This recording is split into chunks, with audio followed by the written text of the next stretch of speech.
Usually, when a CEO sits down for an interview, you expect the exact same PR-approved talking points that we've already read in the press releases. But this time, everything changed. The CEO just dropped information that was completely unknown until now, and it fundamentally changes the forecast that a lot of us made. Let's dive into the details. I'm Amateur Investing, and my videos cover companies I'm personally invested in, general investing, small microcap analysis education, and financial freedom. Please read the financial disclaimer on the right, and keep in mind that I am a shareholder of the company.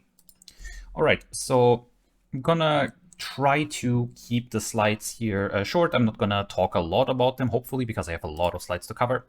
So we will cover the 20 insights that the Aduro CEO confirmed in a recent interview. It was done by Stock Therapy by Penny Queen. I'll leave the link in the description if you want to watch the full 44-minute interview. It's a very exciting interview, so check it out in the description if you want to watch it. I'll start with from those 20 insights, I will start with the insights of stuff that we already knew. And towards the end, I will talk more about the stuff that is genuinely new and was completely unknown so far. And at the very end, I will cover a question that the CEO refused to answer because it was too speculative. And I will give you my personal insights of what the answer could have been based on facts and the patents. All right, so the first one is that the test plant, which is the pilot plant, the NGP, it's a learning tool. It's not a final test. So the CEO talked about that they don't view the test that they get from the NGP pilot plant as simply, would it work? Would it not work? Like a lot of investors thought about it, but they talk about it more on the, because the purpose of this pilot plant that we currently have, the NGP, the pilot plant, is to gather information. It's not designed to give us like highest throughput. It's not designed to create cash flow. It is to gather information and learn how to build bigger commercial plants. And as you will see later, not only how to build bigger commercial plants for plastic recycling, but also for another vertical that is very closely connected.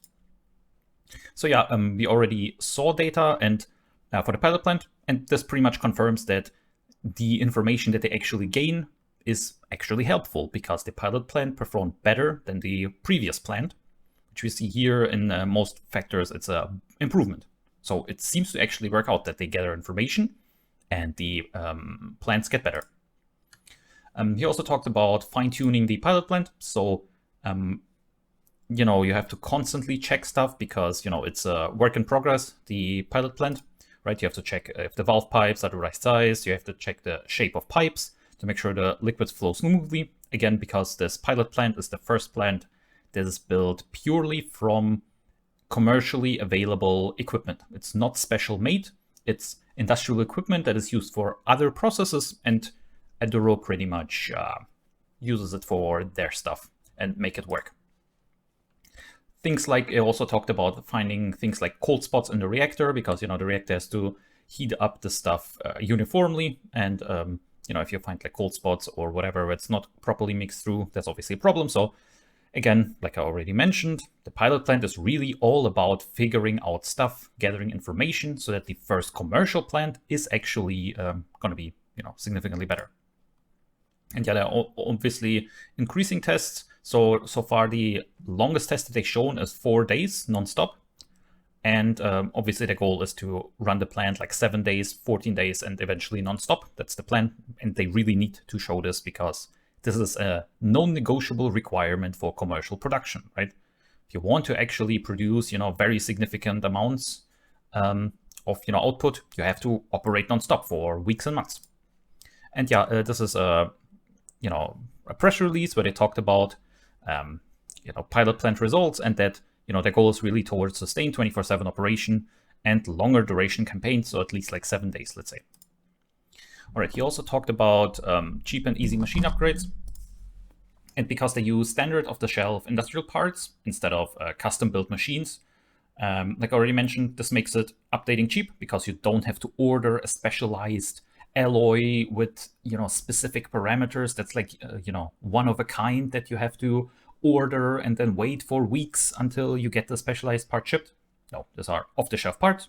So if you want like, change one part for another, you just buy it and then you put it in, like, because it's not special equipment, right? This obviously lets them fix and adjust the test plan quickly without spending a lot of money.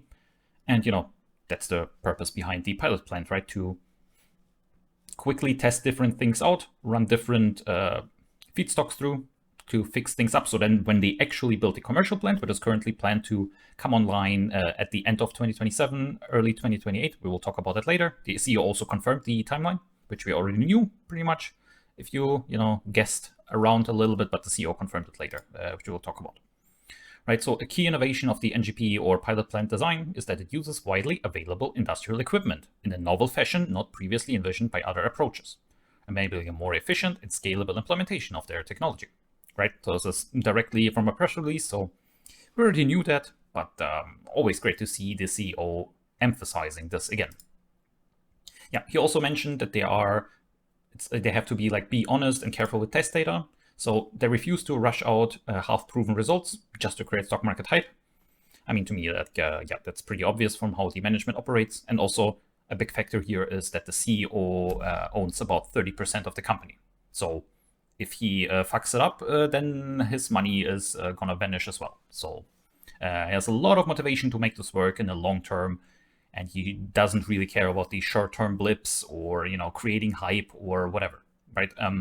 Obviously, he needs it a little bit to raise money, right? So if the stock completely tanks, then they can't raise money as easily. So they need that. But I personally think the story is exciting enough that you don't really need to, screw things around or come up with stuff or lie or whatever, because the story is really exciting enough already.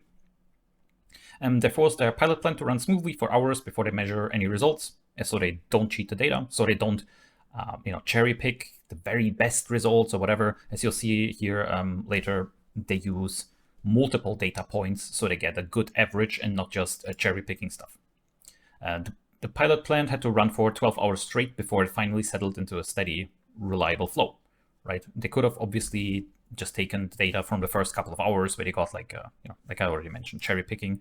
Like I already said here in the press release, samples were collected at regular intervals. So it's not that the results that they reported is not from a single, sample, but it's from multiple samples that were collected at regular intervals from steady state conditions that were achieved approximately 12 hours after starting it and maintained for 35 hours, right?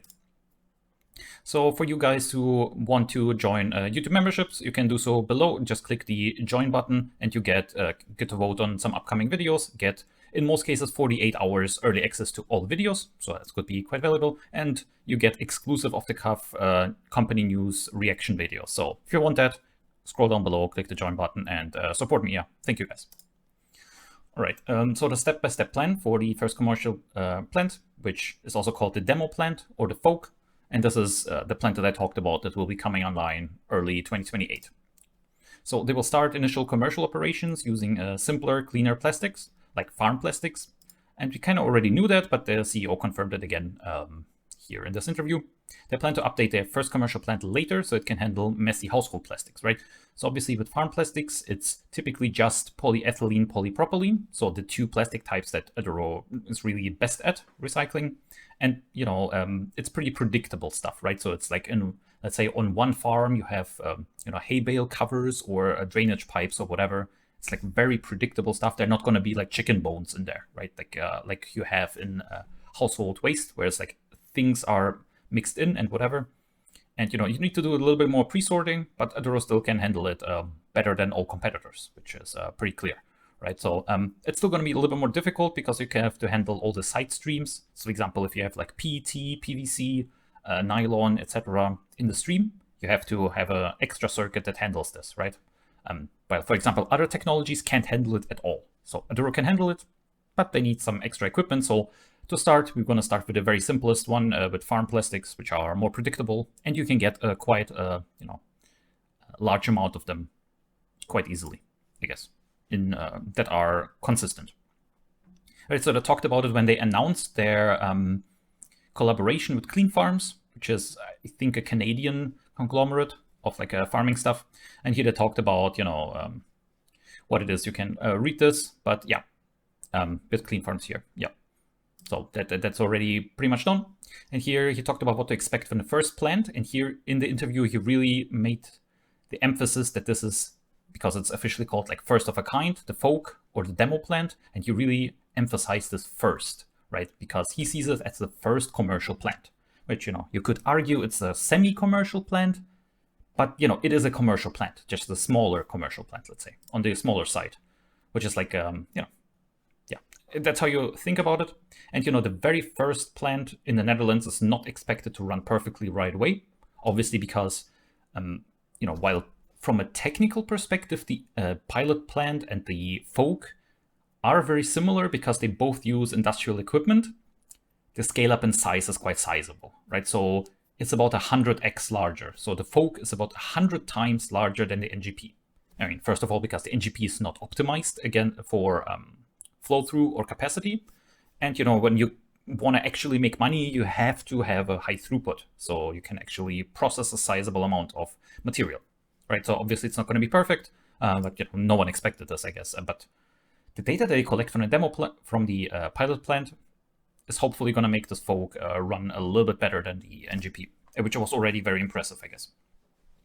They also expect to make a second and third plants much more efficient, using what they learned from the first one, because the size is already going to be pretty much commercial size. So a lot of the information that they learn here can be used for a full size. So as a comparison for you guys, the Folk is planned to be 10,000 tons per year, and a full commercial size would be, let's call it 25,000 tons per year. So only a 2.5, maybe a 3x scale up to a full commercial plant. So, you can learn a lot from this. They already announced that the site is configured to support phased expansion to larger scale operation. The CEO already mentioned it in this interview and previously that it is planned that this Folk starts with, like I already said, with like farm plastics, and over time it's upgraded to household waste, and then it's also upgraded in size to like 25, 30,000 tons. Yeah, we also have new timeline, which we already knew that if you read between the lines, and I also did like my own like estimations or whatever, but the CEO just confirmed that operational window when they start operating campaigns. For example, the demo plant started operating campaign. The pilot plant, the NGP, started operating campaigns in February 2026, and the Folk is planned to start the campaigns end of 27, early 28. We already knew that, so there's not really much to say about that. The CEO also talked about a close relationship with the partner Ortesa, and the CEO watched Ortesa's trash sorting business for like 4 to 5 years before signing the partnership deal, which they signed an MOU with Ortesa, and they work directly with Ortesa's owner, right? Great to see, to ensure that they get the exact right type of plastics waste for the plant. So Ortesa is really a company that's going to help them secure, reliable, efficient storage and delivery of waste. Right, so they handle all the, because, let's say the Folk processes 10,000 tons per year. Like, where do you store all this insane? I mean, 10,000 tons is 10 million kilograms or like 22 million pounds. Like, obviously, you're not going to store a whole year's of processing capacity, but still, you have to store like, thousands of kilograms of waste, and you have to deliver it, and then you have to stuff. So they're also going to help with sorting, cleaning, and stuff like that, which Aduro still will have to do, especially in the beginning, because they want to focus on farm plastics first, which is more predictable, and over time they're going to upgrade it to household waste, which needs a little bit more cleaning, because if you have like glass or sand or something like that in there, you kind of have to clean it before you dump it into a reactor. Right? They also have to, the CEO mentioned, they have to control quality when dealing with garbage, because here he talked about normal consumer plastics, right? The stuff that you throw in the plastics bin, if you have one. So because there's like way more waste, and some people throw in stuff that they shouldn't throw in there, right? Then you kind of have to do that. So they're currently creating clean internal rules to clean and prep waste before it enters the machine. Aduro can deal with significantly more contamination, but it still has to be cleaned up, so you don't have complete waste in there. So you have to make sure that the incoming plastic is consistent, right? That's important because the machine parameters are tuned for a specific mix, right? Obviously, it can be a little bit different because waste is always going to be different, and because they're testing it with real-world plastic, they're prepared for that there's going to be some inconsistency, and because real-world garbage is not like lab conditions. It's very different, and sometimes there's going to be a PVC pipe in there. Sometimes it's going to be like chicken bones in your plastic stuff. Sometimes it's going to be like a like some glass or some mirror or whatever in there, right? You have to kind of sort it out. CEO also talked about what they recently announced. This was already announced, like I think a year ago, that they are able to recycle the plastic part of synthetic turf, which is like fake grass. But very recently, about a week ago, they announced MOU with a big. I think my later slides go into this later, but yeah. So this is also a big vertical for Aduro, and they're currently deciding whether to recycle synthetic turf using small units close to where the waste is, or to ship to one large central facility, because as we will see later, the big problem with this synthetic turf, which you have, like for example, like a soccer field, right? You can either plant actual grass or you can lay out like fake grass, right?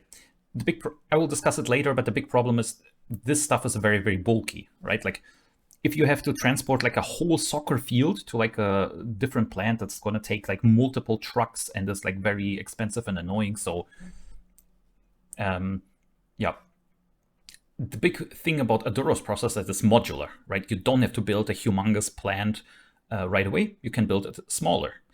I think the CEO talked about like in different interviews, I think like the smallest, like, I mean, ideally you want to build at least 25,000 tons per year, but you can also build it significantly smaller.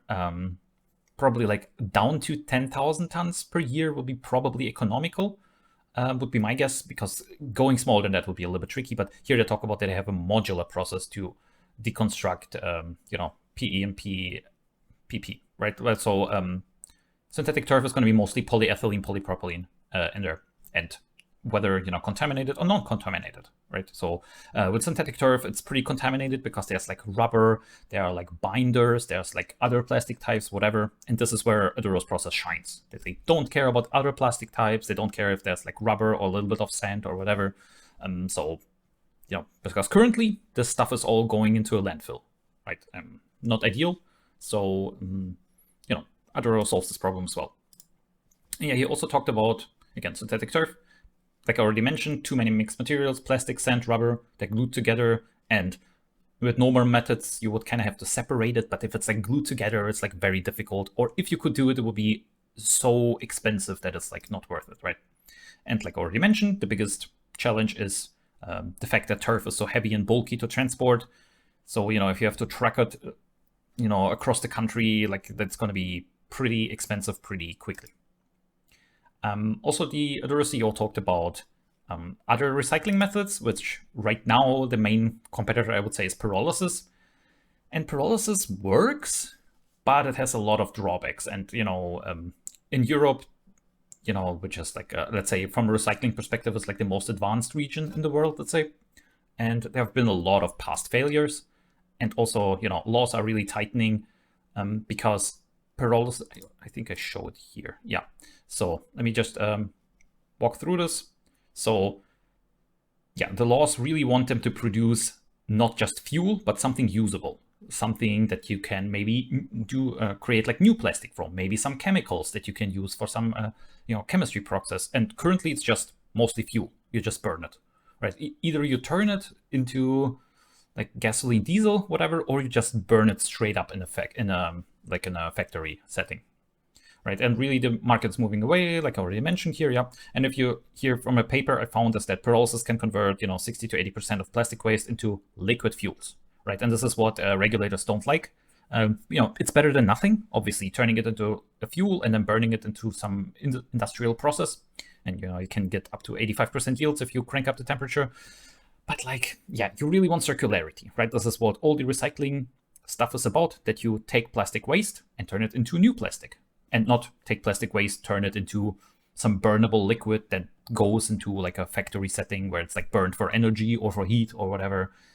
Not really what a lot of regulators are looking at. And if Aduro has the circularity, they will get preferential treatment, right? Aduro will get more subsidies, will get more leniency when it comes to licensing. They will get, more companies will get interested in that technology, because if you use Aduro's technology, you get preferential treatment as well. And with the EU regulations that come in 2030, which is 3.5 years, they're going to be very, very strict, and they're going to require everyone to have recycled content in their plastic, So pyrolysis can't do that. They just can't.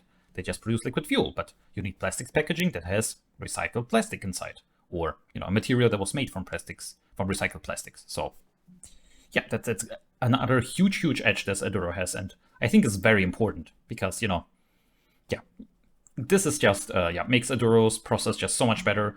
And even like you have like bio-naphtha that was made from like plants or whatever, it's not circular, right? You might argue it's greener because it's like zero fossil fuels, but it's not circular. Also, Aduro talked about that they are working with a quite small team, and they have the team members doing up to 5 different jobs at once. He talked about like 5 different heads because they have a lot of things to do. And, employees take turns doing like office chores, cleaning and like washing dishes, right? And it really shows me that Aduro is serious about not overspending. They don't take it for granted that investors are willing to give them money. So they really save everywhere they can, even like, I think I was joking a little bit with this washing dishes stuff, but the fact is they really have like a minimal amount of people. So that means the cash burn is really as low as it possibly can be, which is encouraging to see because, again, I think a lot of it goes back to because the management owns a lot of the shares. They don't want dilution. They don't want to burn more cash, right? Because they are all owners here. So the last, typically like these job numbers are only shown in the annual reports, and the annual report for 2026 has not come out yet. But in the last annual report, which was reporting up to May 2025, they showed 25 employees. I looked at like LinkedIn, which without buying their premium stuff, this shows you just that over the last 12 months, their employee number grew by 28%. So let's say 2.5% per month. So if there have been like 14 months since May 2025. So if you calculate it out, approximately like 33 employees. I might be off a little bit. Might be like 30 to 35. Let's say the range, right? But still, like 33 employees is really, really not a lot. Like you have to consider they're working on the pilot plant 24/7, and as far as I know, in multiple shifts from what the CEO said. So like imagine how many people you need for that. Then they are running the current planning process and licensing process and whatever for the folk. Then they have the waxy crude vertical, which I'm going to talk about later, which is a very, very exciting vertical. The CEO also mentioned that the bitumen is still active. They haven't completely abandoned it. They're still working on it. Then they have the plant oil upgrading, which they also released a paper, I think like 2 months ago, where they, together with a university, they, created a full-size paper with experiments and whatever. So this needs people. Then they need like things like PR, accounting, all the general stuff. So 33 employees is really, really tight, really tight. If you look at a competition, that you probably need like 70, 80 people to do this. But he mentions like employees need to do like 5 different jobs at once because this is like, to me, this is like crazy that they can get so far with so many exciting things and they only have 33 employees, right? Hopefully, once they start being a little bit more, let's say, profitable, or at least produce like significant cash flow so they can offset the burn. I mean, this will only happen in like 2028, hopefully earlier, but probably like 2028 is when they can at least be like close to neutral from a cash flow perspective. And hopefully then they are able to hire a little bit more people, maybe like 100, 200, because like 33 is really not a lot. Yeah. Also, the CEO, there is buying shares. The CFO is buying shares. They recently had a raise where the CEO also bought shares. And, the CEO said, yeah, that's like a 2-pronged thing. So first of all, he's buying shares with his own money to show that he's on the same page as regular investors. And also he believes that at the current share price, it's a good investment, or else he wouldn't buy it, right? Like, I mean, he made it sound like, even if he wasn't a CEO, he would still buy shares because, I mean, I agree. Obviously, I'm a shareholder in the company and I'm very, very happy to buy at current prices. I didn't. The last time I bought was at $10. But, if you're a new investor and you're new to the story, like, I don't think it's too expensive. It's still very, very cheap. In my personal opinion, not investing advice, of course. You're responsible for your own portfolio, right? The latest fundraising round was done at higher than market stock price. So it was about the stock price. Yeah, whatever. It was technically, once it closed, it was a little bit above the market stock price. Didn't include any warrants. Very, very exciting. I talked about it in past videos.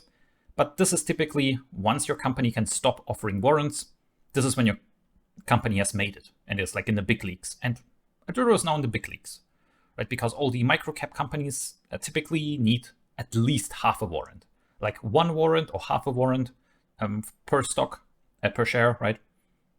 This was the very first raise for Aduro that was just happening, in June, where they had 0 warrants, which is crazy to me because, it kind of hurts existing shareholders because it's just giving stock options for free, pretty much. But the interest is high enough where Aduro doesn't need it, which, Aduro has made it pretty much, right? So yeah, we had this, in June, this offering. So we had one public offering, was like 15.6 million US, and then another offering for 6.5 million US. So in total, that's like 22 million. But, there are some fees and whatever. So, 21 million US dollars they've additionally raised, and they already had a quite sizable cash position, right? So we're going to talk about later what they're going to do with the money. I have obviously the folk, the demo plant is going to take quite a lot of money, but they have something else in mind with the rest of the money, and I'm going to show it to you guys later. And this is what where the money is likely going to go, a little bit of the money, right? So far, we had literally 0 idea what's going on with Waxy crude oil. We just saw like videos where they showed that it works. They joined the Utah Petroleum Association, I think it's called. Yeah. So now the Aduro CEO revealed something that we didn't know before. This is completely brand new information, right? I think it was covered nowhere before, right?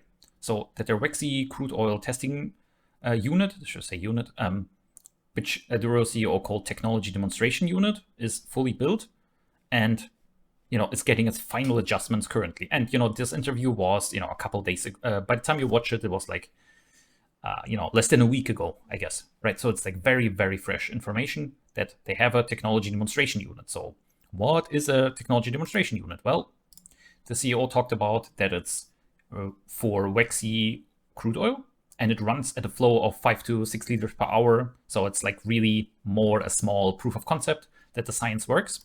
So if you compare it, that's about like 5 kilograms per hour, while the pilot plant is 10 kilograms per hour. So you might say, oh my God, that's a lot, but don't forget that the NGP is not designed for throughput. That's really, it's intentionally like over-engineered with like tons of stuff that's really not for optimizing throughput. It's for testing and generating data. So, this might seem absurd that they already built something that's like half the size of the NGP quite quickly, but as you will see later, it makes a lot of sense.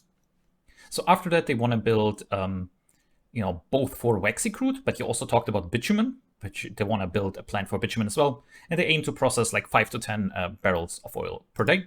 So if you convert it, it's about like 30 to 60 kilograms per hour, which is, 3 to 6 times larger than the NGP. And, the Folk is 1100 kilograms per hour. So it's going to be still significantly smaller than the Folk. But let me go back here. Yeah, this is like very exciting.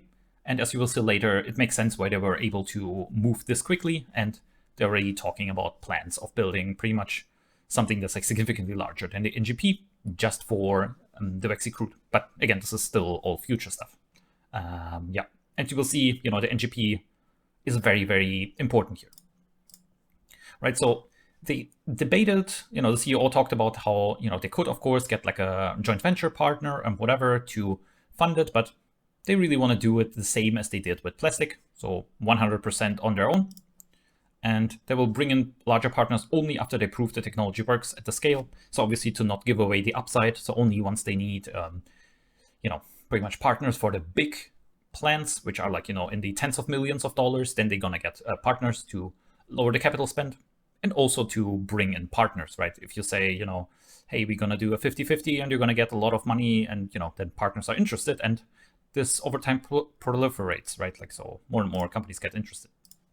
Yeah, so you might be surprised how quickly they build it from announcement and whatever, because the original plastics pilot machine took like, I think this is even, he was not talking about the pilot, but the R2, which was the reactor before the pilot plant.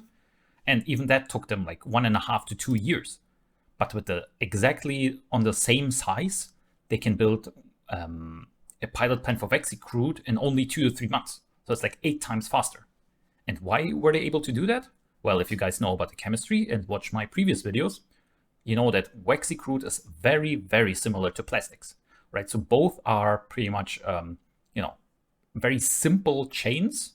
It's just alkane chains, which is just multiple carbons connected, just in a straight line, let's say. While, plastics is like thousands of carbons long. Waxy crude is more like, 50 to 100, let's say, right? So waxy crude is very, very similar to plastics. Well, plastics is more difficult to recycle because it's longer chains and you have to heat it up more to make it liquid. While waxy crude, you only have to heat it up a little bit and then it's liquid instantly, right? And a lot of the data that they generated for the plastics with the NGP, they want to use that for waxy crude, right? Because again, very, very similar. And this is the reason why they can speed up this process so much, because they gathered all the data already. They know exactly how to build it. And waxy crude is easier. They can chop off some parts because they don't need them, because it's very simpler. And also, mixed plastic waste, that's like so many contaminants in there. You have PVC pipes, you have PET bottles, you have like nylon and whatever that you have to handle. Well, with waxy crude, well, it's coming straight out of the ground, so it's like exactly what you're dealing with. It's also way more consistent, has less contaminants. It's like very straightforward. So it's like in very regards way simpler to deal with, right? And also it melts easier, which is also way better, right? So all this to say that the plastics pilot plant they've been waiting until they generated enough data with the pilot plant so they can move into waxy crude, right? That was the waxy crude, and this is what I teased in the very beginning, where a question that the CEO kind of dodged or refused to answer. So the CEO, Penny asked him, what are the next verticals coming up? So we know about bitumen upgrading, we know about plastics recycling, we know about paraffinic crude, we know about renewable oils upgrading. But what is the next vertical that their technology can do and that they want to expand into? And yeah, the CEO kind of refused to answer it, and they said, they want to protect their private research, they want to keep the team focused on hitting their intermediate goals, and you also didn't want to make false promises to investors that they were not 100% sure yet that they can keep, right? But I'm not the CEO. I've done quite a lot of due diligence on the stock already, so I can tell you what is likely to be next, or what can be recycled as well based on existing patents. Obviously, I don't know the timeline. I also don't know if they will do it, but I know what they can do. And, the most obvious thing, of course, is vulcanized rubber, which is also like rubber tires from cars, for example. And, this is a very large market, about 30 million tons per year. There are like, I think, 2 to 3 billion car tires created every single year. Like, that's a lot. Currently, it's either shredded into like crump rubber, and then it's used for like, some rubber stuff like children's playgrounds or something like that. But it's like really not that valuable. It's like loses a lot of its value by being shredded. Or because, these tires are still very, very energy dense. So, you can just burn it, right? But if you guys know how expensive actually car tires are, and then you just burn them, that's like such a waste, right? That's such a waste. Yeah, but I think this is clearly, for me, the next vertical that Aduro will tackle, because they already listed it on their investor presentation. You can guys look it up, where they list it as the next upcoming vertical, I guess. You kind of have to read a little bit between the lines, but that's kind of what it sounds like. And, it makes total sense. It is still a cross-link polymer, and Aduro's already shown they can deal with cross-link polymers. But, rubber is like very, very cross-linked. So it's like significantly more difficult to deal with, but, it can be done. And based on the patents, it can be done. Aduro also, in their patents, talks about polyurethane foams. That's like an 18 million ton per year market. And currently only production waste that's like in the factory where it's produced, it's recycled. But post-consumer foams have like a 0% recycling rate, right? So these foams are like, for example, mattresses or like car seats, the foamy material, like in general, like all the like foams and simple stuff, also like, things like that, right? So it's like a pretty large market, and currently there's like a 0% recycling rate of like mattresses. They are currently all dumped into a landfill, right? Or like old car seats or something like that. So very big market. So far, Aduro has not talked about it at all. But if you look in the patent, right, this is this patent here, which is the pretty much the original plastics recycling patent, right? Because the earlier patents were all about bitumen upgrading, and this is like the first patent that mentioned plastics. It's from 2022, right? So yeah, there they cover that polyurethane foams can also be recycled. There's also a different patent that talks about other stuff. So, for example, they can recycle polyethylene, polypropylene derived waxes. So in this context, it's as you guys might know that Aduro announced for their pilot plant that they have a liquid yield of 86%. Well, what's with the other 14%, right? So by my estimates, about 4% is going to be gases and about 10% is going to be solids. And a significant portion of those solids, we don't know the concrete numbers, we haven't been released yet, but a lot of them are going to be these waxes, right? That are plastics waste derived waxes. And Aduro shown in a recent patent that they can be run through HCT again. I mean, it would have to be quite different conditions, right? So you can't use the same reactor. You have to build like a separate unit that takes those residues, let's say, these waxes, and cracks them again into smaller molecules. My assumption would be by more aggressive parameters. So, for example, like an oil refining, right, where you run fractionalization or distillation or whatever it's called, right, where you split the oil into the different parts, and then you have some residues that are like the asphaltenes and like the harder stuff, and then just rerun them again with more aggressive temperatures, more aggressive conditions, where you can then extract another significant percentage of it. So this is what Aduro could do as well for optimization. So these 10% of solids that they have, maybe, again, I'm guessing here, right? Like 3 to 4% are maybe these waxes. So then they can build a secondary unit where they can crack these waxes as well, or like a significant part. Right? I mean, they don't have to. They can sell the waxes, but they could also like crack it again, which is interesting, right? Also, polybutadienes, just like a big part of car tires. So they have like, to make car tires, you kind of take the natural rubber. So like, from trees, I'm pretty sure it comes from. Yeah. Again, I'm not a chemist, I'm not super, but car tires are pretty much this natural rubber plus polybutadienes. That's like the second biggest contributor in car tires. So they can recycle those. For example, like golf ball cores, shoe soles, conveyor belts, hoses, seals, gaskets, whatever, have these polybutadienes. And according to the patent, Aduro can recycle those as well. Also, low vinyl alcohol AVOH and PVOH, which are like specific plastics that are used for like sealing food packaging, for example, so gases can't escape, or like that the flavor stays inside, so it doesn't oxidize and stuff like that. So these are mostly like flexible grocery packing, food pouches, laundry pot scraps, and like especially the specialty here is that they are typically very, very small part of let's say multi-layer plastics. You have like 3 plastic types, and this EVOH is sometimes like a very, very small layer, so it's like impossible to extract otherwise, but Aduro can deal with it according to the patents. And also alkyl esters, which are like methanol, ethanol, propanol, butanol, which they can this is not plastics related, this is more vegetable oil and plant oil related, and they can turn those into aromatics. They also showed this in patents, so this is all included in the more recent patent where they talked more about vegetable oil upgrading into aromatics. This is also what the paper of like 2 months ago was about. So yeah, all very exciting. But again, going back, let me go back here. Yeah, really the most probable next vertical is rubber. Vulcanized rubber tires, etc. Because I talked about it already in the past, and it's a large market.